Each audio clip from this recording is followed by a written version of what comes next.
Hello, how are you doing today? Thank you so much for joining me for another in my series of videos where I am sharing how to become a strong and confident dancer and to give you some tips to help you understand your body a bit better and to make it feel amazing. So today I'm going to be sharing with you a little bit about my own story about how I got out of knee pain, or at least part of that story. But before I get into that, please do make sure to give me a thumbs up if you're out there, or double tap to like if you are on Instagram. Please do put any comments in the box below or any questions at all. And actually I'll be asking for your comments on this one at the end, so don't miss out on that. I would love to hear your views on this. So about 10 years ago, I think, I started to find that I was getting pain in my knees when I walked up the stairs. I climbed 4 flights up to the office, and then when I got home, I'd take the stairs up to my flat as well. And I'd often find myself treading carefully to climb without being in any pain. I'd started to think of myself as someone with bad knees and was starting to get resigned to be like that for the rest of my life. I was in my mid-30s at the time. So anyway, at some point during this time, I started Monica Voltmar's Dance Stronger program and joined the gym as an alternative to the Pilates I've been doing for a few years. I didn't make the connection immediately, but after a while, I started to notice that I wasn't feeling that same discomfort when I walked up the stairs. I could get up the stairs without wincing when I took a step, or I didn't feel like I was having to compensate as I was taking each step. There were lots of great exercises in that program which may have contributed to the improvement in my knees, but I think squats and lunges were a key factor in that. When I did mat-based stuff, however, particularly hip bridge, my knees were still uncomfortable.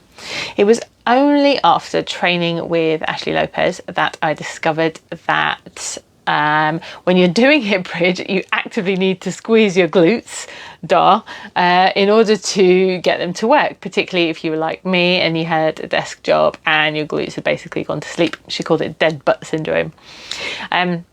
So they might not be firing automatically. In my case, my lower back was taking over and was sore, as well as my knees, and it was pulling on my knees as well. And there's all sorts of reasons, both biological and neurological, why they could have been sore.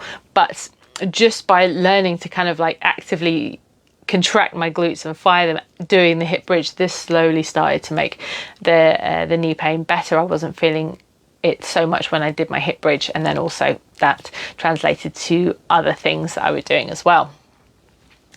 I'd done a lot of Pilates before I came to this realization, and I had some great teachers over this time, and I can't believe that they weren't ever cueing the class to use their glutes. So I can only assume that I wasn't hearing it. So maybe my brain subconsciously didn't want to hear it, as it was too hard, because when I started trying to do it, it was really hard work. It took me a lot of effort to really start to build that into my muscle memory to use the glutes actively. But, you know, particularly after long days of sitting at the office, sitting in my chair, my glutes gone to sleep, it was, you know, hard work to get them squeezing. Anyway, who knows why I didn't hear it, but I think it's really important to bear that in mind when you're taking classes with people. But I really like to tell this story because I regularly have someone hear me say it, and it gives them that light bulb moment themselves. For me, it seems obvious afterwards that, oh yeah, it's called glute bridge for a reason. You're supposed to squeeze your glutes, but the penny just hadn't dropped. So I'm telling the story again because hopefully if there's someone out there who's listening to this and realise perhaps they're not using their glutes in hip bridge. And I felt a bit silly to have missed something so obvious, but it's important to be kind to yourself as well.